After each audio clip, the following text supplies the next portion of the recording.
मुस्लिम देश में मोदी का जबरदस्त स्वागत देख पाकिस्तान की जनता का आया ऐसा रिएक्शन। यूएई प्रमुख ने मोदी को लगाया गले तो पाकिस्तान को लग गई मिर्ची।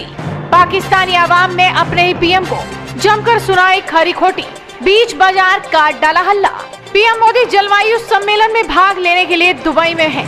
पीएम मोदी जलवायु सम्मेलन में भाग लेने के लिए दुबई में पहुंचे हुए हैं। यहाँ उन्होंने सम्मेलन से पहले तमाम बड़े देशों के शासन प्रमुखों से मुलाकात की, जिसकी तस्वीरें सोशल मीडिया पर वायरल हो रही हैं। लेकिन इस सम्मेलन से पीएम मोदी की कैसी तस्वीर भी सामने आई, जिससे निश्चित रूप से पाकिस्तान को मिर्ची लग जाएगी। और लगे भी क्यों ना, आखिर भारत ने पाकिस्तान की दुखती रग पर हाथ जो रख दिया है। दरअसल सबसे पहले तो आप ये तस्वीर देखिए, जब पीएम मोदी दुबई पहुँचते हैं तो उनको रिसीव करने के लिए वहाँ के उप प्रधानमंत्री खुद पहुँचते हैं। इसके बाद जब पीएम मोदी होटल पहुँचते हैं तो वहाँ बोहरा समुदाय के मुस्लिमों ने उनका गर्मजोशी से स्वागत किया।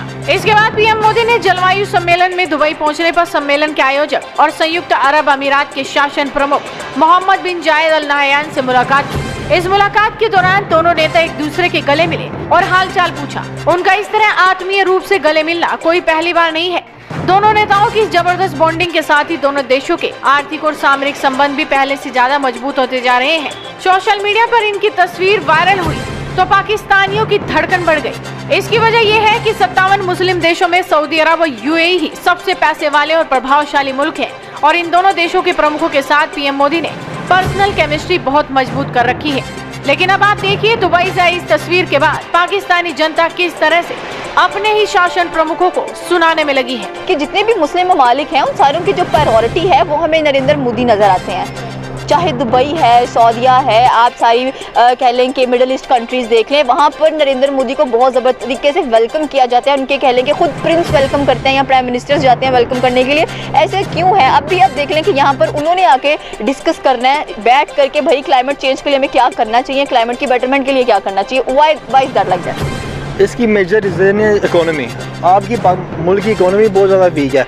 आपने जब किधर जाना है तो उन्हें पता है कि वो दूर से मिसाल नहीं होती कि दूर से मैं पता है कि बंदा मांगने आ रहा है तो बंदा उसको देख के मुंह मोड़ लेता है। तो पाकिस्तान की इस टाइम हालत बिल्कुल ऐसी ही है कि हम बिल्कुल, हमारी इकोनॉमी ही बहुत डैमेज हुई पड़ी हुई है। तो ऐसा बंदा या ऐसा कोई भी मुल्क जिसकी इकोनॉमी इतनी मतलब वीक है, जिसकी कोई वैल्यू नहीं है, जो कोई वैल्यू दे नहीं सकता, उसको कोई क्यों वैल्यू देगा? तो यही रीज़न है कि हमें कोई वैल्यू नहीं जाती। पहले हम अपने कोई स्टैंडर्ड्स मेंटेन करें और कोई अपनी वैल्यू इटसेल्फ खुद बनाएं और कोई स्टेप्स लें जो कि मतलब एक बहादुर कौमें लेती होती हैं, ना कि बुज़ुर्गों की तरह गुलामों वाली ज़िंदगी गुजारें।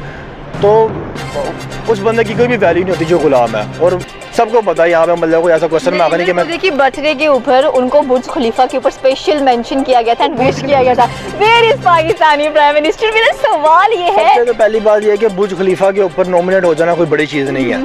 मतलब कोई ऐसा वो क्राइटेरिया नहीं है कि हम ये कह दें कि अच्छा जी बुर्ज खलीफा पे उसका नाम आ गया तो वो बहुत बड़ी चीज़ है। पहली तो बात ये है कि एक मुसलमान के लिहाज से भी आप देखें तो मुसलमान के कोई स्टैंडर्ड्स होने चाहिए। सीधी सी बात है, हमारा मुल्क एज अ इंडिविजुअल और एज अ जो ग्राउंड लेवल पे हम सारे काम करें, हम सारों के स्टैंडर्ड्स ही बहुत ज़्यादा डैमेज हो चुके हैं।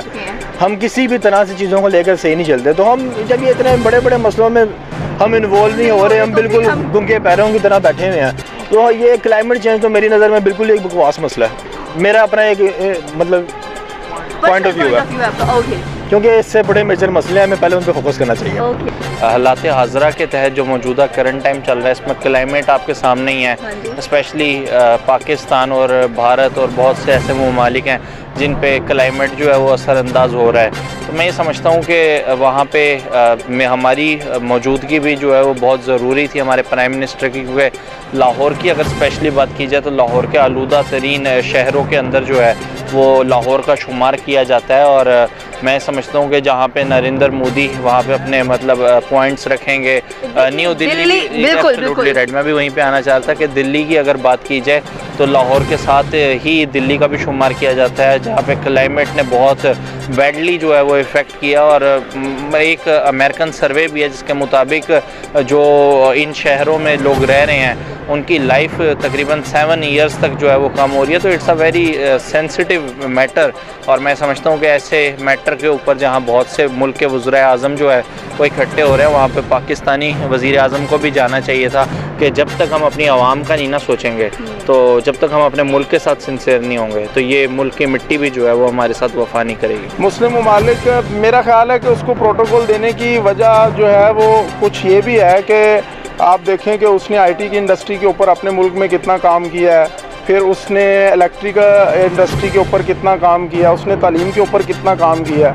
यानी कि उसने अपने टेन्योर के अंदर अपने, यानी कि अगर मैं थोड़ा सा जेनेरिक बात करूं, जनरल होकर इस चीज़ को डिस्कस करूं, तो उसने यानी कि इनफरादी तौर पे अपनी कंट्री के लिए बहुत काम किया है और वो अपनी कंट्री को एक तरक्की की तरफ लेके गया है और उसकी इकॉनमी भी आपके सामने है। तो जब ये सारे स्टैट्स जो हैं वो आपकी गवर्नमेंट में बेहतरी की तरफ जाते हुए नज़र आते हैं, तो फिर लोग भी आपको जो है वो प्रोटोकॉल भी देते हैं और एक अच्छा लीडर समझते हैं। वो ये नहीं समझते कि ये लीडर जो है ये पाकिस्तान से है, ये अफ़गानिस्तान से है, ये इंडिया से है।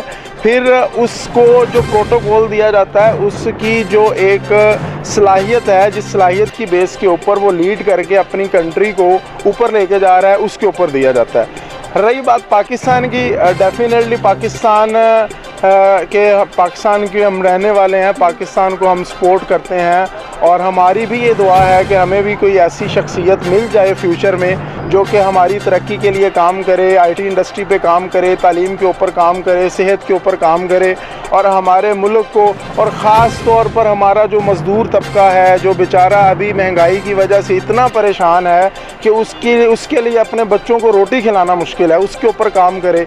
जब कोई ऐसा लीडर हमें मिल जाएगा तो डेफिनेटली वो फिर बेंच पे आपको नज़र भी आएगा। Exactly. Right now last question फिर से मेरा आपसे ये कि क्लाइमेट चेंज डेफिनेटली बहुत बुरी तरह हिट कर रहा है ह्यूमैनिटी को, हमें नज़र भी आ रहा है कि सर्दियाँ पहले हमें अक्टूबर से स्टार्ट होती नज़र आती थी, नवंबर तक टोटली आप कह लें कि किस्म की ठंड हो जाती थी, जहाँ पर ग्लेशियर्स वगैरह हर चीज़ मतलब कि टोटली तबाह हमें नज़र आ रही है। नागहानी आफात जब चाहे अब हो जाती हैं, जबकि उनका एक कह लें ऑलमोस्ट समटाइम्स हम सोचते अच्छा इस महीने में ये चीज़ होगी, इस महीने वो नहीं होता, बिल्कुल नहीं होता। और अगर क्लाइमेट चेंज की बात करें, पाकिस्तान के अंदर जो लाहौर है वो स्मोक में सबसे आगे नज़र आ रहा है, इंडिया का दिल्ली नंबर 1 पर नज़र आ रहा है। मतलब हमें ग्रो करने की ज़रूरत है, हमें गो ग्रीन कहना चाहिए, बिकॉज ग्रीनरी होगी। वो भी इस वक्त यही मुद्दा छेड़ के बैठे हैं कि ग्रीनरी बहुत इंपॉर्टेंट है दुनिया के लिए, ग्रीनरी होनी चाहिए और इन फ्यूचर अगर ये चीज़ नहीं है तो हम ऑक्सीजन भी शायद खरीदेंगे जो कि अब हमें फ्री मिल रही है। डेफिनेटली जी, ये एक इम्पॉर्टेंट पॉइंट है, इसके ऊपर डिबेट होनी चाहिए और कोई ऐसा लाहे अमल सारे मुल्क मिल के बना लें कि कम से कम अगर हुक्मरानों ने हमसे वो खाना पीना और पहनना छीन लिया तो कम से कम सांस लेने का हक तो हर किसी को है। तो कम से कम ऐसा इन्वायरमेंट तो होना चाहिए जिसमें हम सांस ले सकें और कम से कम इस तरह का सांस ले सकें कि उससे हमें किसी किस्म का मसला ना हो। डेफिनेटली ये एक इम्पॉर्टेंट चीज़ है और अगर ये डेलीगेशन इकट्ठा हुआ है तो बड़ी अच्छी बात है, ये क्लाइमेट और वेदर के ऊपर बात करें।